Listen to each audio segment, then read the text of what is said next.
하나님 말씀 마가복음 3장 7절에서 13절까지의 말씀, 마가복음 3장 7절에서 13절까지의 말씀 함께 공독하겠습니다. 마가복음 3장 7절에서 13절까지의 말씀. 예수께서 제자들과 함께 바다로 올라가시니 갈릴리에서 큰 무리가 따르며 유대와 예루살렘과 이두메와 요단강 건너편과 또 두로와 시돈 근처에서 많은 무리가 그가 하신 큰 일을 듣고 나아오는지라. 예수께서 무리가 에워싸인 것을 피하기 위하여 작은 배를 대기하도록 제자들에게 명하셨으니 이는 많은 사람을 고치셨으므로 병으로 고생하는 자들이 예수를 만지고자 하여 몰려왔음이더라. 더러운 귀신들도 어느 때든지 예수를 보면 그 앞에 엎드려 부르짖어 이르되 당신은 하나님의 아들이니이다 하니 예수께서 자기를 나타내지 말라고 많이 경고하시니라. 또 산에 오르사 자기가 원하는 자들을 부르시니 나아온지라. 아멘. 하나님 감사합니다. 우리에게 이처럼 새날을 주시고 먼저 하나님 앞에 머리 숙여 기도하게 하여 주시니 감사를 드립니다. 우리의 생명이 되시고 우리의 삶의 주인이 되어주시며 그 사랑과 은혜 가운데 살아가는 저희들 늘 하나님의 은혜를 기억하며 주께 영광 돌리게 하여 주시옵소서. 우리의 사랑하는 성도들 믿음과 능력을 더하여 주시옵시고 또 맡기신 생각 가운데 날마다 주의 은혜가 가득 채워지게 하여 주시옵소서. 하나님, 이 시간 말씀을 함께 대합니다. 주님의 말씀, 그 음성을 듣는 시간이 되게 하여 주시옵시고 또 삶의 도전이 되게 하여 주시옵시며 우리가 갈 길을 잃고 방황하는 저희들이 아니라 하나님 명명하게 말씀하여 주시고 또 우리에게 뜻하신 일들을 우리가 늘 깨달으며 살아갈 수 있도록 이 시간을 축복하여 주시옵소서. 함께하여 주시옵소서. 예수님의 거룩하신 이름으로 기도드리옵나이다. 아멘. 우리는 어제 예수님께서 안식일에 회당에서 손이 마른 자를 고쳐주신 사건을 살펴보았습니다. 이 사건을 통해 예수님은 바리새인들에게 바른 안식일의 의미를 알려주시고자 하셨으나 이 바리새인들은 들을 기가 없었고 그래서 그때부터 바리새인들은 헤롯 왕과 함께 손을 잡고 예수님을 어떻게 죽일까 하며 의논하기 시작하였습니다. 그러나 예수님이 해당에서 손 마른 자를 고쳐주신 그 사건은 순식간에 온 동네에 소문이 났고 그 결과 갈릴리 지역뿐만 아니라 이 팔레스타인 전 지역에 걸쳐서 더 많은 사람들이 물론 이전에도 소문이 났지만 이전보다 더 많은 사람들이 예수님께로 몰려왔습니다. 그 내용이 오늘 본문 7절, 8절 말씀에 나와 있습니다. 예수께서 제자들과 함께 바다로 물러가시니 갈릴리에서 큰 무리가 따르며 유대와 예루살렘과 이두메와 요단강 건너편과 또 두로와 시돈 근처에서 많은 무리가 그가 하신 큰 일을 듣고 나오는지라. 보신 바와 같이 수많은 무리들이 예수님을 찾아 몰려든 가장 큰 이유는 병고침 때문이었습니다. 예수님의 소문을 들은 수많은 환자들이 예수님을 만지고자 가까이 몰려들 때 예수님은 그것을 아시고 일부러 이 군중들과 거리를 두시게 되어집니다. 그게 이제 9절 10절 말씀에 보시면은 예수께서 무리가 에워싸 미는 것을 피하기 위하여 작은 배를 대기하도록 제자들에게 명하셨으니 이는 많은 사람을 고치셨으므로 병으로 고생하는 자들이 예수를 만지고자 하여 몰려왔음이더라. 많은 병자들이 병고침을 받기 위해서 또 예수님을 만지기 위해서 많은 사람들이 예수님께 몰려왔습니다. 이런 장면이 대충 머릿속에 그려지시죠. 수많은 군중들이 예수님을 에워싸서 서로 밀고 또 예수님의 몸을 만지려고 하고 그러시다 보니 여러분 그러다 보면 말씀 사역을 하기가 어렵지 않겠습니까? 수많은 사람들이 막 밀려와서 서로 만지려고 하고 그러면 정작 예수님이 말씀 사역을 못하게 되어지죠. 그래서 예수님이 제자들을 시켜서 작은 배 하나를 준비하게 하고 그 배 위에서 거리를 두고 해변에 있는 수많은 사람들에게 하나님의 나라의 복음을 전하기 원하셨던 것입니다. 앞에서도 살펴봤지만 예수님은 이처럼 병을 고쳐주시는 것보다 하나님의 나라의 복음을 전해주시기를 훨씬 더 원하셨습니다. 왜 그러셨을까요?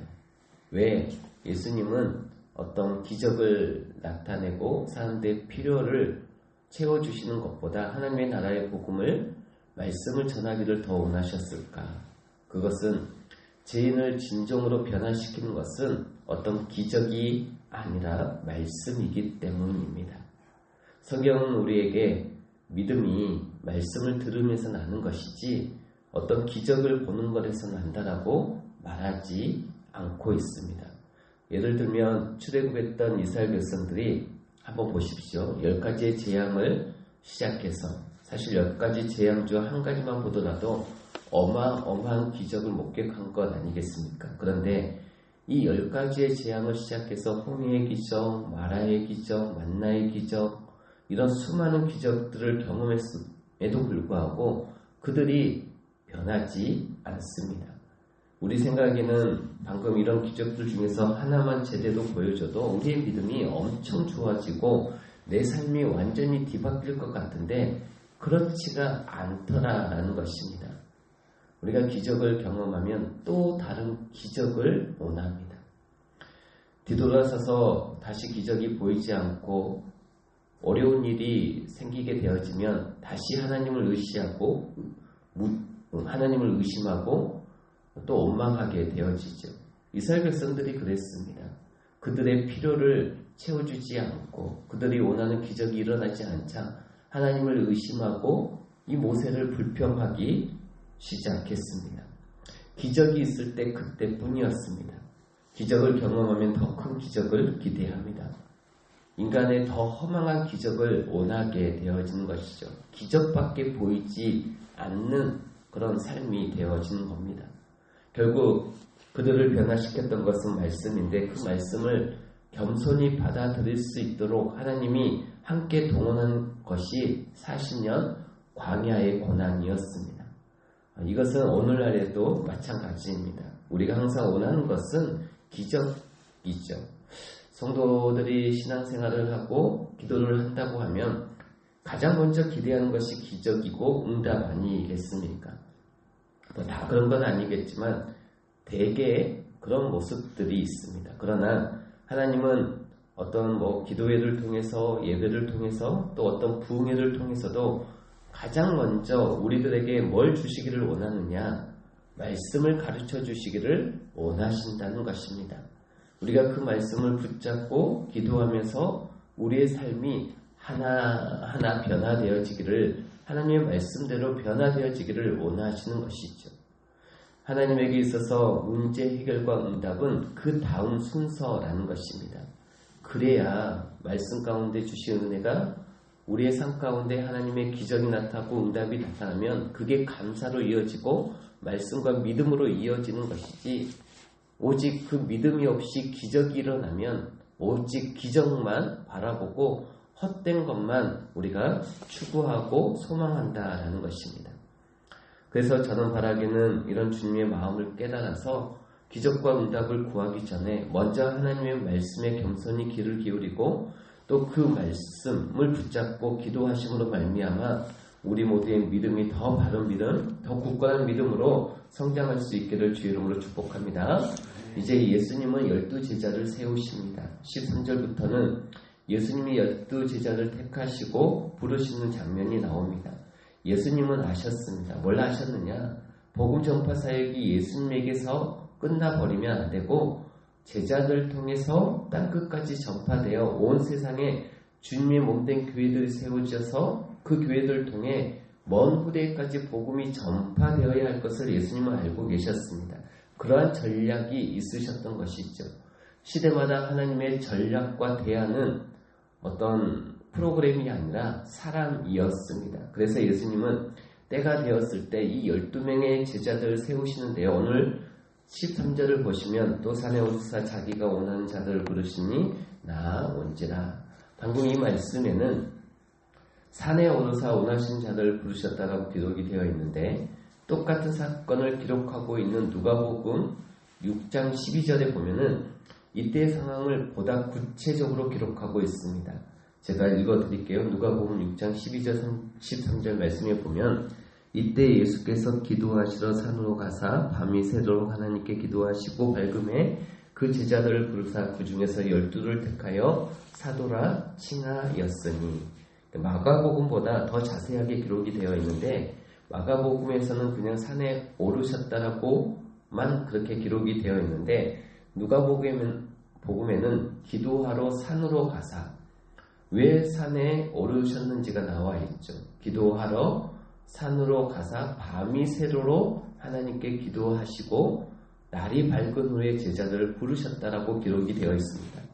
우리가 이것을 통해서 알 수 있는 사실이 무엇이겠습니까? 예수님은 12제자를 선택하시는 그 중요한 문제를 앞두고 철야 기도를 하셨다는 것을 알 수 있습니다. 밤이 새도록 기도하셨다라고 기록이 되어 있죠. 이게 철야 기도입니다. 정말 온 밤을 지새우시면서 기도하셨어요. 중요한 일을 앞두고 평소에 잘하지 않았던 특별한 기도를 하신 것이 있죠. 예수님이 날마다 밤을 새워서 기도하신 것이 아니거든요. 예수님께서 이렇게 특별한 기도를 하신 이유는 간단합니다. 이 중대한 문제 앞에서 하나님의 특별하신 인도하심이 필요했기 때문입니다. 우리가 사복음서를 통해서 예수님의 삶을 살펴보면 정말 중요한 시점마다 평소와는 다른 특별한 기도를 하셨음을 우리가 알 수 있습니다. 예수님께서 이 땅에서 33년을 사셨어요. 30세까지는 평범한 목수의 아들로서의 삶을 사셨고 그리고 마지막 3년이 하나님의 아들로서 구속사역을 하신 것을 공생의 기간이라고 하죠. 그 공생의 사역을 시작하실 때 예수님은 광야에서 40일 동안 금식 기도를 하셨습니다. 이게 특별한 기도죠. 특별한 시점에 특별한 기도를 하셨습니다. 그리고 십자가 고난을 당하시기 직전에는 땀방울이 핏방울이 될 정도로 간절히 기도했던 겟세마네 동산에 기도를 하셨고 또 오늘 본문이죠. 12제자를 택하시고 세우시기 직전에 밤이 새도록 철야 기도를 하셨습니다. 이렇게 예수님은 아주 중요한 시점, 어떤 특별한 일을 앞두고 특별한 기도를 하신 것이 있죠. 우리가 인생을 살다 보면 이렇게 하나님의 특별한 도우심과 인도하심이 필요할 때가 있습니다. 중요한 결정 앞에서, 큰 문제 앞에서. 그러나 우리가 기억해야 될 것은 이런 특별한 하나님의 인도하심이 필요할 때 모든 사람이 그 특별한 인도하심을 다 받는 것은 아니라는 것입니다. 예수님처럼 깨어있지 못하면 특별한 하나님의 인도하심을 놓칠 수가 있는 것이죠. 예수님처럼 우리가 깨어 있어야 한다는 것입니다. 나를 향한 하나님의 음성과 이 사인을 우리가 깨어 있지 아니하면 놓칠 수가 있어요. 또 하나님의 뜻을 알았음에도 불구하고 예수님처럼 깨어 있지 않으면 내 생각과 내 욕심을 내려놓지 못하여서 하나님의 뜻을 알면서도 불순종할 수 있습니다. 그래서 인생에 중대한 문제를 앞두고 우리에게 예수님처럼 특별한 기도가 필요하다라는 것이죠. 하나님의 뜻을 알고 동시에 내 자아를 십자가에 못 박기 위해서 내 자아를 내려놓기 위해서 특별한 기도가 필요한 것입니다. 사실 예수님은 누구보다 뛰어난 안목과 판단력이 있으셨어요. 사람의 마음을 깨뜨려 보는 능력이 있으셨습니다. 그래서 나다나엘을 보시면서 그 마음에 간사함이 없는 것도 아셨고 처음 만난 이 사마리아 여인을 봤을 때 남자관계가 복잡한 여인이란 것도 아셨고 바리새인들 그 속에 나쁜 생각이 들어 있었음도 미리 아셨습니다. 예수님은 12제자를 뽑는 그 중요한 결정의 순간에서는 자신의 안목과 자신의 판단력을 믿지 않으셨습니다. 그것을 내려놓고 철야 기도를 통해서 하나님의 뜻을 구하여 특별한 하나님의 인도를 구하셨던 것이죠. 그리고 날이 밝자 그 확신 가운데 12제자를 세우셨고 그 제자들이 훗날 온 세상에 퍼져 세상을 복음으로 뒤흔들었던 것입니다. 이처럼 예수님이 중요한 문제를 앞두고 특별한 기도를 하셨다면 우리는 더더욱 그래야죠. 정말 크고 중요한 문제일수록 내 안목과 판단을 믿으면 안 됩니다. 예수님처럼 금식 기도나 철학 기도나 새벽 기도나 어떤 작정 기도와 같은 특별한 기도를 통해서 내 안목과 판단을 내려놓고 철저하게 하나님의 인도하심을 구해야 하는 것입니다. 그러나 한 가지 아셔야 될 것은 특별한 시점에서 특별한 기도를 하기 위해서는 평소에 기도가 습관이 되어 있어야 한다는 것입니다. 예수님께서 특별한 시점에 특별한 기도를 하실 수 있었던 중요한 이유는 평소에 기도가 거룩한 습관으로 자리 잡고 있었기 때문인 것이죠. 한번 생각해 보십시오. 날마다 규칙적으로 기도하지 않는 사람이 어떻게 특별한 시점에 특별한 기도를 할 수 있겠습니까? 사복음서에 나오는 제자들이 그랬습니다. 제자들에게 규칙적인 기도가 없었어요. 거룩한 기도의 습관이 자리 잡지 못하고 있자 특별한 기도를 해야 할 그 겟세마네 동산의 기도 때 그 특별한 기도를 해야 되는 시점에 그들은 그 특별한 기도를 하지 못하였던 것입니다. 우리도 마찬가지입니다. 평소에 규칙적인 기도가 있어야 합니다. 그 규칙적인 기도는 날마다 하는 기도이고 또 특별한 때를 위한 준비이기도 합니다. 오늘 본문에 나오는 예수님처럼 인생에 있어서 중대한 결정을 내려야 될 그때를 위해서 날마다 기도의 줄을 놓지 않고 하나님과 소통함이 있는, 그래서 우리가 특별한 기도의 시점이 왔을 때 하나님 앞에 그 기도를 올려드릴 수 있고 또 응답과 해결을 받는 거룩한 기도의 습관들이 잘 만들어져서 하나님께서 우리 가운데 말씀하시고 동행하시고자 하는 그 뜻이 우리 가운데 온전히 임하여지는, 그래서 귀하게 쓰임받을 수 있는 저와 여러분들이 될 수 있기를 주의 이름으로 축복합니다.